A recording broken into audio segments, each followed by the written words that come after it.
new Public London Charter, which we are consulting on at the GLA. Looking forward to hearing from you and hopefully answering some of your questions. Just letting people are just joining us currently, so we'll just hold on for a moment and let everyone come into the room.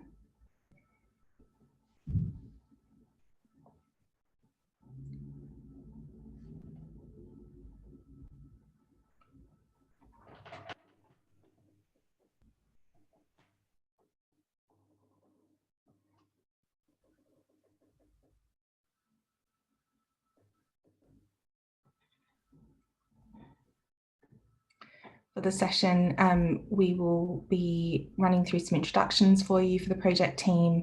Then I've got a few housekeeping notes. We'll be going into a bit of a presentation about the charter and some background to it. And then we'll be coming back to a bit of a panel and a Q&A session. And yes, hopefully we can get some good questions coming through.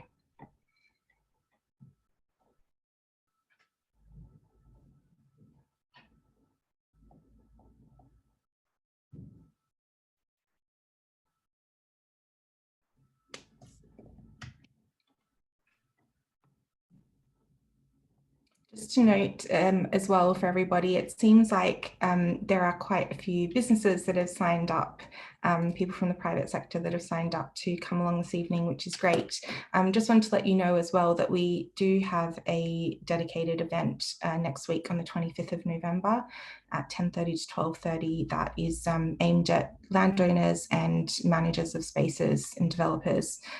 So if you're interested in coming along to that, please send us an email and you're welcome to. I'll be giving out the details for that later on a slide, and I think we'll be able to put it in the chat as well for you. So I think we'll make a start now. I think numbers have stabilized. So again, thank you very much for coming along. This event's about the draft new Public London Charter. I'm just going to run through the project team for you and do some introductions. I'll start off. So I'm Lara Goldstein. I'm with the GLA in the London Plan team, and I look after the design and heritage policy areas, including the policy to do with public realm. And now I'll just hand it over to Elliot. Hi, I'm Elliot Kemp. I'm also in the London Plan team with Laura. Thank you. Paul, would you like to introduce yourself? Yeah, Paul Harper. I work in the GLA's regeneration team. Thank you. Tim? Tim Rettler, also from the GLA regeneration team. Thank you very much. And Catherine? Hi, I'm Catherine Timmins, and I'm also in the GLA regeneration team. Great, thank you very much. So I'm just going to share my screen now and we'll go into a presentation. Just bear with me. Hopefully you can all see that screen now. So we'll just move on to the agenda, as I said, just so that you are all aware how this session will run. So we've just done some introductions. I'll just run through some housekeeping notes next. Then we'll go into a presentation and come back for a Q&A. Just some housekeeping notes for everybody. This session will be recorded and it will be available on YouTube afterwards. I believe the link will be shared at some point during the chat, and it should be sent through to you in an email as well about where you can find that. Just in terms of behaviour, obviously no discriminatory comments, please. And if you have questions, you can start asking questions from this point onwards, that's fine. There should be a Q&A function, I believe, at the bottom of the screen. So if you can pop your questions in there and then we'll try and get through to all of them. There's also a chat function in Zoom. So if you have any comments, you can put them in there. But as I said, try and put the questions in the Q&A function. And if you have any technical difficulties, you can pop a comment in the chat as well, and we'll try and sort that out for you. We'll try and answer as many questions as possible, of course, but we might, if we can't get to all of them, apologies, but we will try and do our best. As I said, if you need tech support, just pop a comment in the chat function. And if you need to pin a presenter, you can do that, I believe, by right-clicking on the screen. It should give you that option.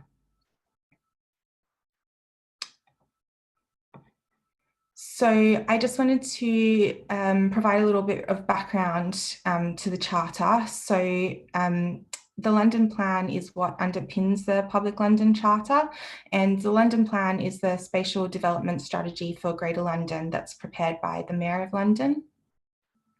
It sets out the overall strategic plan for London and provides an integrated framework for the development of the city over the next 20 to 25 years.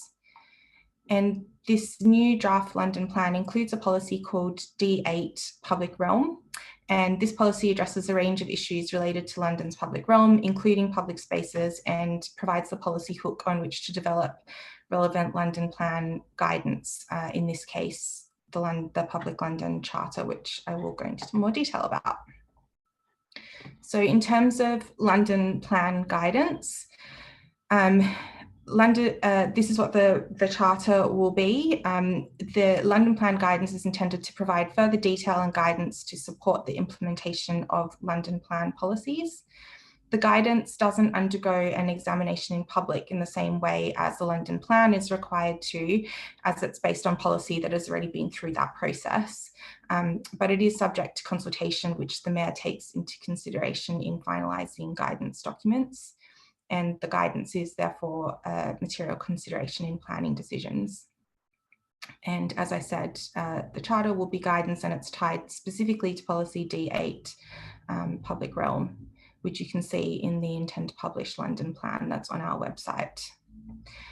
Just to note as well that you may have seen that there was an earlier version of the draft guidance that was published for information only in March this year on our website. And this is because we published a number of pieces of draft guidance for information in advance of the intended mayoral elections that were scheduled for May this year. However, and they couldn't be consulted on during the pre-election period, which is 6 weeks prior to the election. However, because of COVID-19, the mayoral elections, of course, along with all other local government elections, were postponed to May 2021. So now we are taking the opportunity to formally consult upon a number of pieces of guidance, including the Charter. Another thing that I thought it would be useful to talk about is just what are we talking about when we refer to public space? So public spaces are a particular part of the wider public realm in London. They can be either public or privately owned and can include spaces like squares and parks and plazas that are intended to be open to the public to use and enjoy. Some internal or elevated spaces may also be considered public spaces, such as sky gardens and viewing platforms, for example. The wider public realm includes these spaces, as well as other publicly accessible spaces between buildings such as alleyways and streets, as well as the Thames and London's waterways. So that's just more what the wider public realm is. That's not what the Charter is focusing on. The Public London Charter will apply to new public spaces proposed by the applicant of a new development as being a public benefit. As most new spaces in London will come forward as part of new development, it's likely that the majority of new public spaces will be privately owned. So we're just going to go into a bit more of an overview about the Charter now, and I'm just going to stop sharing the screen and share a new one, just bear with me.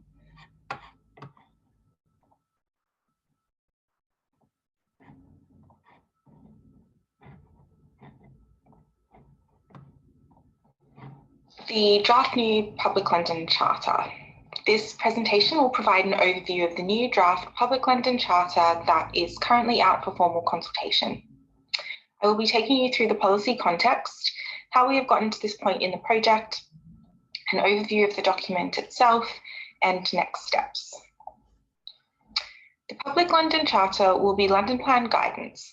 It is tied to the new London Plan, currently known as the Intend to Publish London Plan, Policy D8 Public Realm, which is what gives the Charter its statutory teeth, so to speak.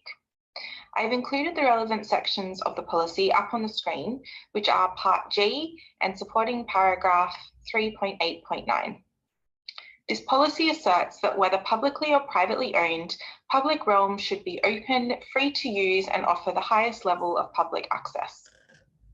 these spaces should only have rules restricting the behaviour of the public that are considered essential for safe management of the space. This is essentially the premise of the charter that we are developing, setting out the rights and responsibilities for the users, owners, and managers of public spaces, no matter who the landowners of these spaces are. The policy as a whole sets clear objectives for the management and public access to public space and commits the Mayor to the development of a public London Charter, which will support the provision of good quality public space across London. The Charter has been developed as part of the Good Growth by Design initiative. This supports the development of the Charter as part of the broader Public London Inquiry to ensure that the public realm of the city remains somewhere where all Londoners are free to walk, meet, talk, eat, drink, trade, protest, debate, and celebrate. And crucially, that projects for public places can be grown out of the communities that live, work, and use these spaces day to day to ensure that our public realm is democratic and promotes civic participation. A number of the Mayor's design advocates are supporting the inquiry and have been of support during the development of the Charter as well. In recent years, there have been growing concerns over new restrictions being placed on people's use of public space, with increased interest about this in the press and academia. Many of you will be aware of the Guardian investigation into privately owned public spaces, or POPs as they are also known, which provided a snapshot of so-called pseudo-public spaces in London. Professor Matthew Carmona at UCL's Bartlett School of Planning has also worked extensively around the issue of the privatisation of public space, the publicisation of private space, and the development of new typologies of spaces in our global city. Creating an inclusive environment requires not only the consideration of the physical design of a space, but also careful consideration of how it is managed and governed, as this significantly affects the public life of the city. The development of the Public London Charter is an important step in responding to these concerns. The Charter, of course, will not exist in isolation. There are a number of other things going on that we are doing that have relevance for London's public spaces, some of which I have up on the screen.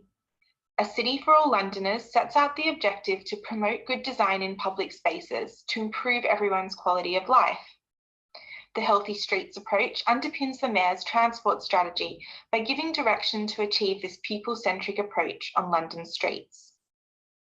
Culture and the nighttime economy are another policy plank. This is about enabling performance and programmed events, but also London's everyday street culture that can be experienced for free. In the face of Brexit, the London is open message is nowhere more strongly manifested than in its public spaces. In June 2020, the Mayor of London announced a new Commission for Diversity in the Public Realm, who will work in partnership with councils, communities and stakeholders to review and improve diversity across London's public realm to ensure the capital's landmarks suitably reflect London's achievements and diversity. It is vital that all Londoners see themselves and their history reflected in London's public spaces, and once in place, the Commission will provide opportunities for members of the public to engage with and influence their work as it progresses. We are also producing a best practice design guide for non-traditional types of public spaces, such as sky gardens, viewing platforms, shopping malls, museums, or station concourses. As part of the development of the Charter, we commissioned Centre for London to undertake a research project as part of the evidence base on which to develop the Charter. They produced a report which looked at existing public spaces in terms of access, regulation and enforcement, accountability, oversight and transparency, and resourcing, events and commercialisation. The GLA Intelligence Unit also undertook some research separately, exploring London's public realm from the user perspective, and this has proved helpful as part of the Charter's development as well. We also carried out an early engagement program last year where we talked to a range of stakeholders. We sat down and talked about the Charter and what would be most useful for it to address and cover before we developed the first draft. So this is the process so far and the overall project timeline. As I mentioned, the evidence-based work took place first, followed by the early engagement program and the drafting of the Public London Charter and accompanying equalities assessment. A draft for information only version of the Charter was published in March this year. Subsequently, we have further developed the draft in preparation for formal consultation. This consultation commenced on the 13th of October and it will close on the 15th of January next year. This event is part of a formal consultation engagement program during which we will be talking to a range of stakeholders, including the wider community and interest groups, London boroughs, and landowners and managers. So this is the draft Public London Charter that we are consulting on. The document comprises the following sections: the aims of the Public London Charter, some relevant background information, guidance for implementing the Charter at the planning application stage, the Public London Charter consisting of 8 principles, some supporting guidance for applying each of the principles, and finally a glossary of terms. The aim of the Charter is to provide a basis of the delivery and management of public spaces in new development. This links to the London Plan and the Good Growth by Design initiative. The section related to implementation of the Charter relates to how it is envisioned that the Charter will be implemented at the planning application stage. It covers what spaces it will apply to, i.e. public spaces proposed by an applicant of a new development as a public benefit, how it will be legally secured, for example, through a legal agreement, with example text to make it easier for boroughs to pick up and use included as well, and how applicants will need to demonstrate a space meets the requirements of the Charter. These are the 8 principles of the Charter. Each one, as I said, is supported by some additional guidance, and now I will take you through each individual principle in a little more detail. The exact wording of each principle will be up on the slides as I go through them. The first one is public welcome. This principle is about making sure that the public space is welcoming to all people. It should be kept clean, well maintained and well lit, and offer public amenities that reflect local requirements. The guidance for this principle touches on quality of life, well-being and sense of belonging, maintenance and cleaning of the space, things like drinking water fountains, public toilets and nighttime activities. Openness. This principle aims to ensure that the public space is open and offers the highest level of public access possible. The space should be understood as a part of London's continuous public realm, irrespective of land ownership. And the guidance for this principle touches on addressing severance, avoiding closures, and assessing the impact if there are closures. The principle of unrestricted use is about the public space only having rules restricting the behaviour of the public that are essential for safe management of the space. Users should be able to roam, rest and relax freely, and to be able to conduct activities that are permitted by law without causing a nuisance to others. The supporting guidance looks at avoiding petty restrictions on activities such as photography, a contextual approach where rules are developed in consultation and based on evidence with impact assessment, and an assumption that lawful activities like protest, dog walking, skating, eating and drinking are allowed. The principle of community focus aims to ensure that the public space enables users to meet, associate and spend time with others. The space should make provision for temporary community-led events and uses of the space that reflect local requirements. And the guidance that accompanies this principle looks at things like events that are locally rooted, such as markets, cultural and community events, encouraging local communities to have an active role in the planning and delivery of activities, and the importance of celebrating diversity in the public realm. Free of charge. This principle says that the public space should be generally free of charge for use by the public. Temporary commercial events can help meet running costs and so can be an important element in a successful public space. But it is important that any events that may come with charges such as an entrance fee should be announced in advance and should not unreasonably compromise the accessibility and enjoyment of the space for other users, either through their frequency or the extent of the space that is used.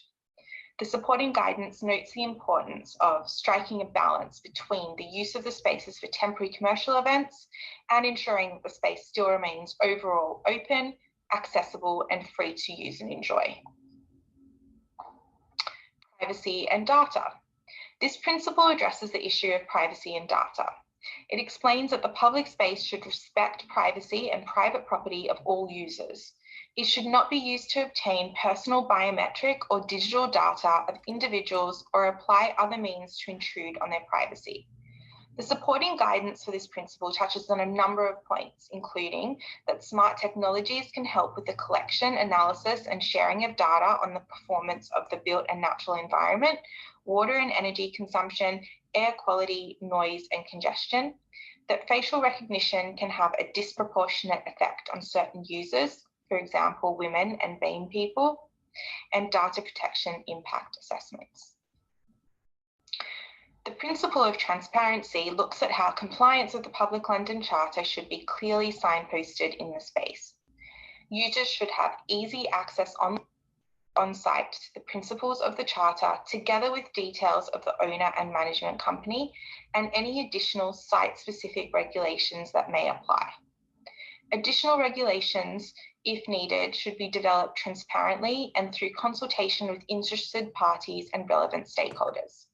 And the guidance for this principle includes signposting of rights and rules and how any restrictions should be developed through a consultation process. The good stewardship principle is about the management of public space on behalf of all Londoners. Day-to-day supervision should be informal, with both supervision and maintenance carried out in a manner which is considerate of all users. The enforcement of any restrictions on the use of public space should be appropriate and reasonable. Any staff engaged in supervisory activities should undertake appropriate training with an emphasis on making people feel welcome. And the supporting guidance for this principle touches on how spaces can be informally supervised, how businesses fronting public spaces can help to foster more familiar and community-friendly stewardship, and how training and recruitment of supervisory and maintenance staff should strengthen equalities, diversity, and inclusion. Now back to the project timeline that I showed earlier. In terms of next steps, once formal consultation has ended in January next year, we will consider all feedback received during the consultation and amend the charter accordingly. And we hope to publish the final charter in summer next year. Now I'll take you back to the main consultation session. Thank you.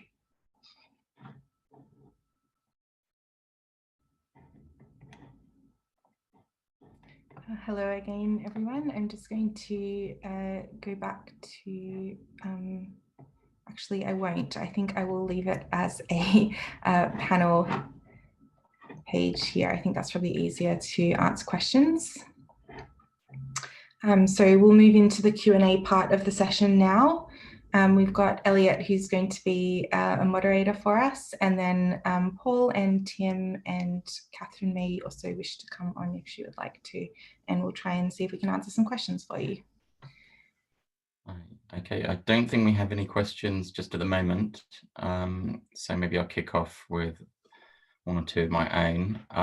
So there's 8 principles in the Charter. Just wondering whether you could sort of explain sort of where they came from, how did you think them up? So what was the process and evidence? Well, yeah, definitely can do that. So the development of the Charter has been quite an extensive process for us. We've consulted with quite a few different groups and people. We held an early engagement program last year before we even started writing up the Charter. We wanted to talk to different groups about what they thought was important that we address in doing this. So we talked to community groups and members of the public. We spoke to the private sector and landowners and managers and developers. We also spoke to London boroughs about what they felt was important for us to include and different issues.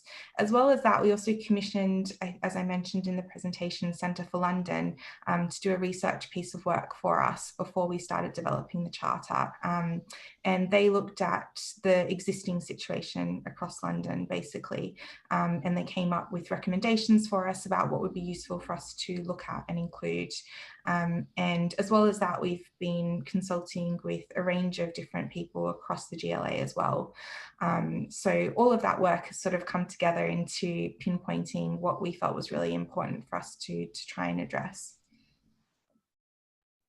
I suppose just to add to that, we had quite a lot of discussion through all of that consultation about how we dealt with such a wide variety of different types of spaces in different places.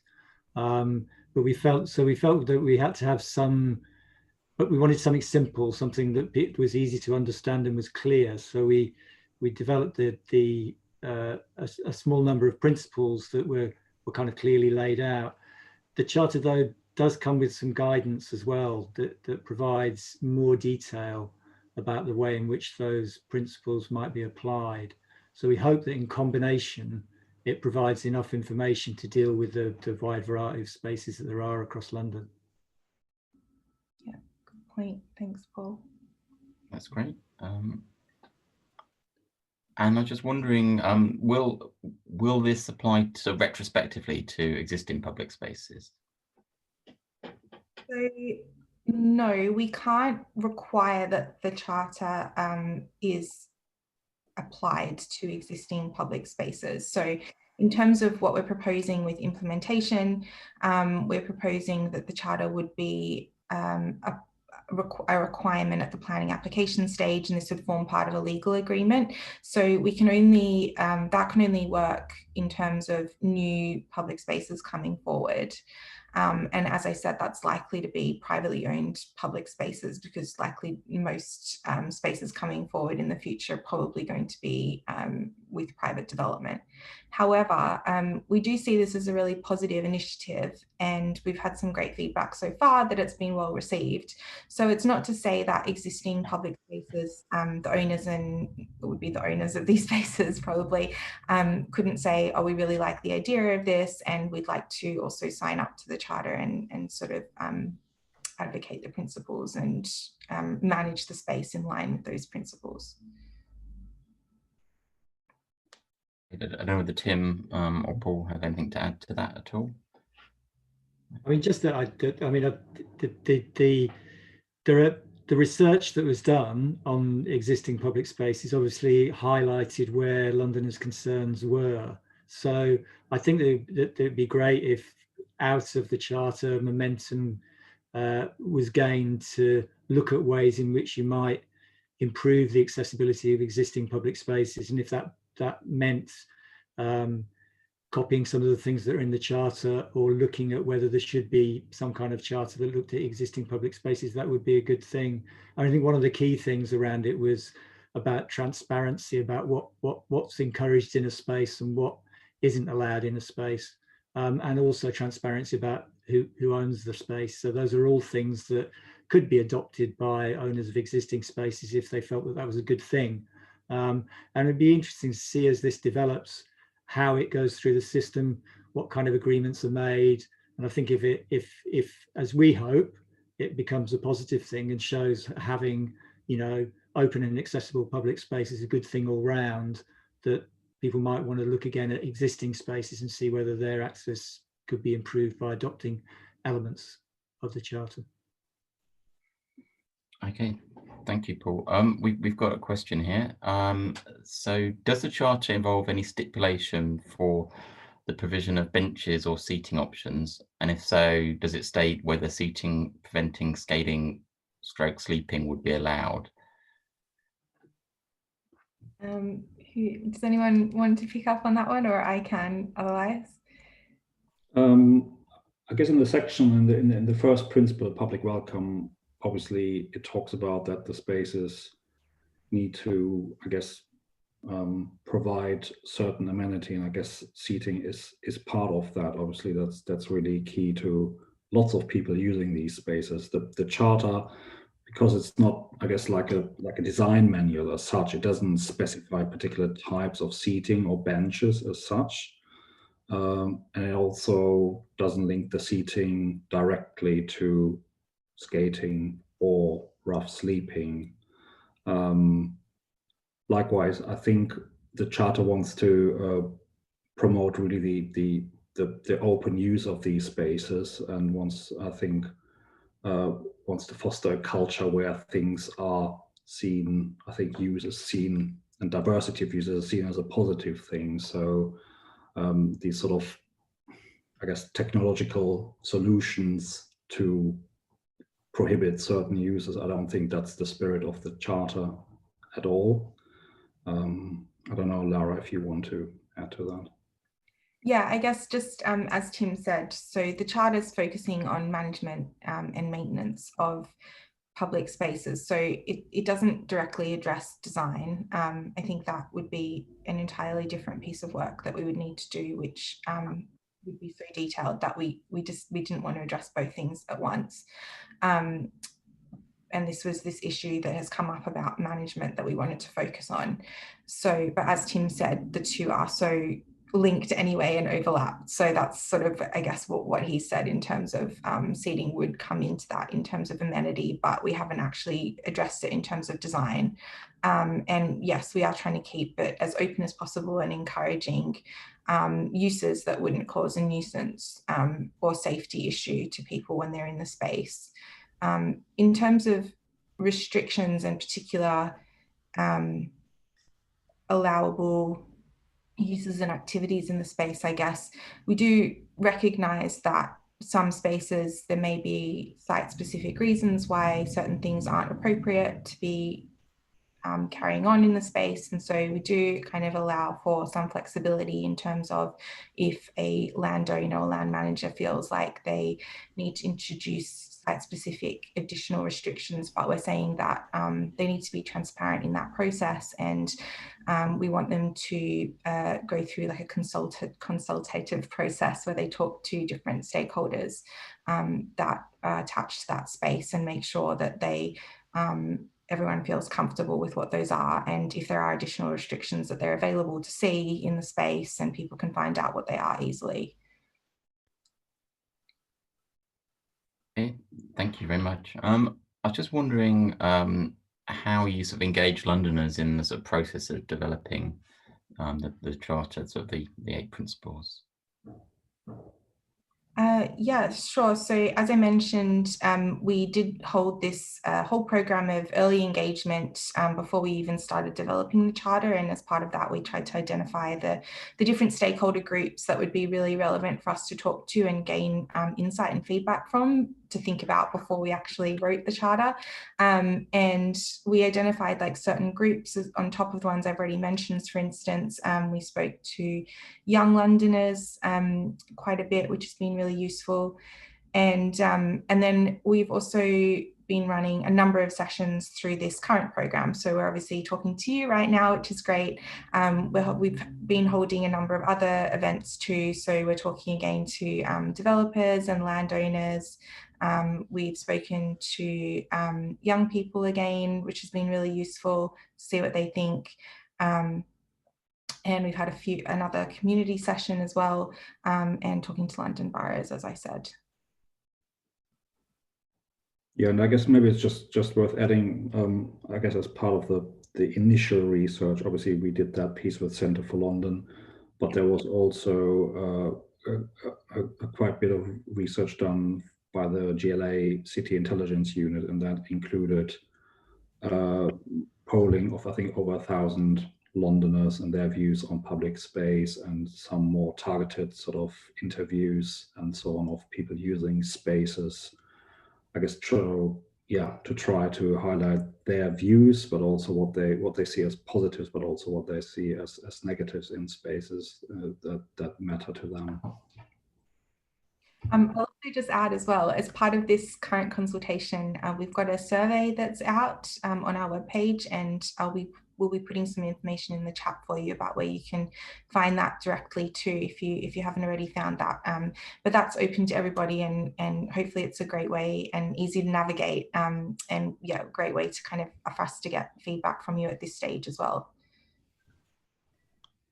Okay, that's really helpful. I know that you mentioned that there was an earlier version that was put out just before the expected mayoral elections, that's been on the website, and now we sort of put out a newer version. Could you sort of explain what the difference is between those two versions? Yes, sure. So yes, we did put out an earlier version in March this year. And yeah, as I mentioned, that was because it was in advance of the intended mayoral elections, and we can't consult in the pre-election period, which is 6 weeks before the election. So of course, the mayoral elections have been postponed for a year, which meant we now have the time to consult.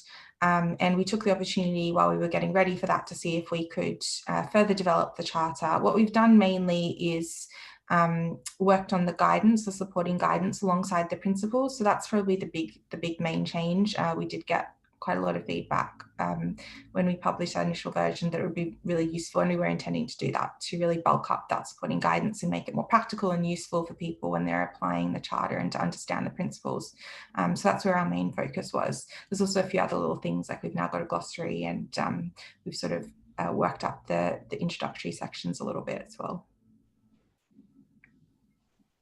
Okay, great. And when will we be expecting the charter to actually come out? So like the final version of it, so to speak? Sure. So once we finish consulting, so just to remind everyone, formal consultation started on the 13th of October and it's running through to the 15th of January next year. After that, we'll take into account all the feedback received and look at seeing if we need to make any further changes to the charter. And we're hoping to publish in summer next year.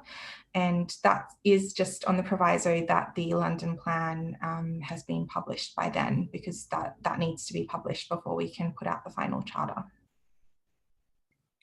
Okay, great. We don't seem to have any more questions sort of coming in. I was wondering whether any of the other sort of panel members want to sort of say anything, any sort of thoughts about the charter or key points. I mean, it might be worth just reflecting on some of the things that people have been saying in the previous consultation meetings that we've had, and seeing whether people here have any views or on that. We had a discussion at the last one about the commercial use of public space. We had quite a lot of debate during the drafting of the guidance as to whether we should be looking at saying that that spaces should only be used for a percentage of time for that. There was also a discussion about in the charter we look for community use to be promoted in public spaces, and there was people saying we should be thinking about making the renting the space affordable. If it's going to be charged, could it be charged at different rates for community groups than it might do for a commercial event? It's been quite a controversy about parks and spaces being used for commercial events, but it is something that allows revenue to be raised in order to maintain those spaces. So I think we've tried to have a balance within the charter that allows for charged for events to take place, also events that are community events to take place, but also say that shouldn't compromise the use of space by people who want to use it in an everyday way. And whether there's anybody in the audience has any thoughts on that, whether we should be trying to define what an affordable use for a community group might be. Maybe it's that it should be free of charge as a starting point, or whether they have a sense about the percentage of time that a space should be available for commercial uses.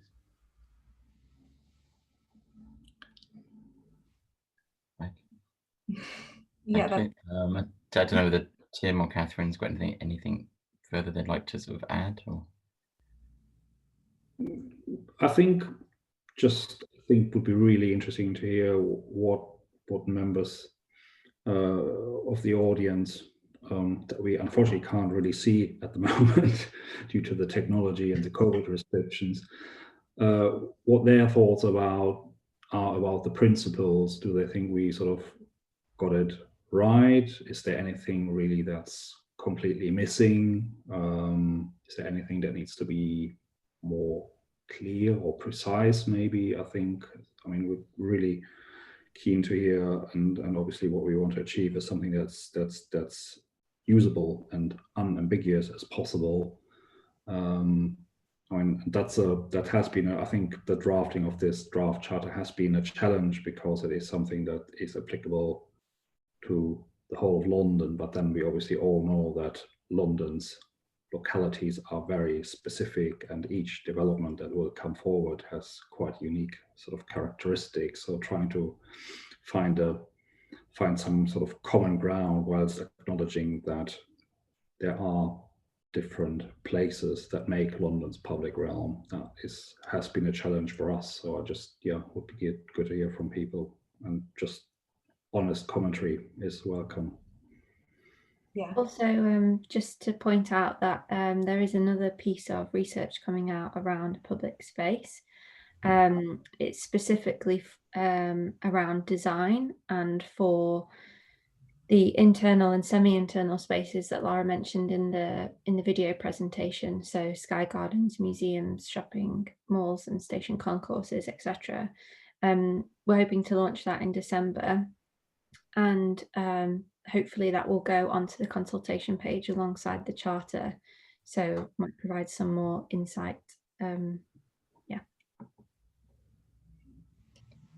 Okay, should I perhaps I've just got a few slides with a little more information about where people can go and find information and how they can get in touch with us. So maybe I'll just run through those and then we can come back and just see if there's any final questions from people.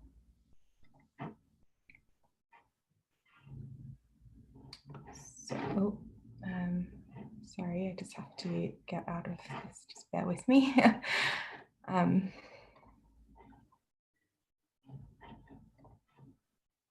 Okay, great. Hopefully everyone can see that page with thank you on it now. So I just wanted to, yes, give you a little more direction about where you can have your say. Firstly, so as I mentioned, we've got a consultation platform for this project on our website.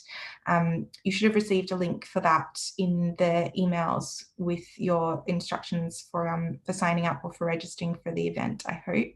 But I think we can also pop that information into the meeting chat now, hopefully. I'll check on that once I come back out of this. So as I mentioned, we've got a couple of surveys, and it would be really useful for us if you could fill those out. They're not very long, probably take about 10 minutes, I would say. And oops, sorry. We also have additional pieces of London Plan guidance, which are out for consultation at the moment. And you can find more information about those there. I will also just let you know, as I mentioned, we have an event next week on the 25th, which is focused at landowners and developers and managers of these types of spaces. So if you would like to come along to one of those, to that event, you're welcome to. You can email us at the project email address, which I will show you now. So that is up the top there, public charter lpg at london.gov.uk, if you'd like to register for that. And tomorrow we have an event for a different piece of guidance, which is for the Good Quality Homes for All Londoners, and that's running from 10:30 to 12 p.m. And you can sign up to that through Eventbrite, and you should be able to find it, the link to that through the link on the previous page that I showed, and we'll pop that in the chat for you as well. Also, if you have any general questions, you can email londonplan@london.gov.uk, and there's a telephone number as well if you find that easier. We have a new Twitter account for London Planning, which is great. So you can find us at LDN_planning, and you can sign up for the GLA planning newsletter as well via this link here. And as I mentioned, there's the link as well to find all GLA planning consultations at the moment. And this session, having been recorded, will be available on YouTube after this as well. So I'll just take you back to the main screen. I just see, doesn't look like we have any additional questions coming through. No, it doesn't. I don't think we've got. So, but the as you said, the link to the Eventbrite is in the chat. Okay, great. So maybe if we, yeah, I also will share how have your say, and maybe we can just share. Sorry, let me just find it. I'll just share this information as well. You can find out a bit more there. Okay, I think if that's it for questions, then I will just say thank you very much to everyone for coming along. Thank you for the questions. We've really enjoyed talking to you today, and I hope you've found it useful in terms of listening to us outline what this is and what's going on. So yeah, hopefully looking forward to getting feedback from everyone. And if you have any questions, please drop us an email. Thank you. Thank you. Thanks everyone. Thank you. Bye.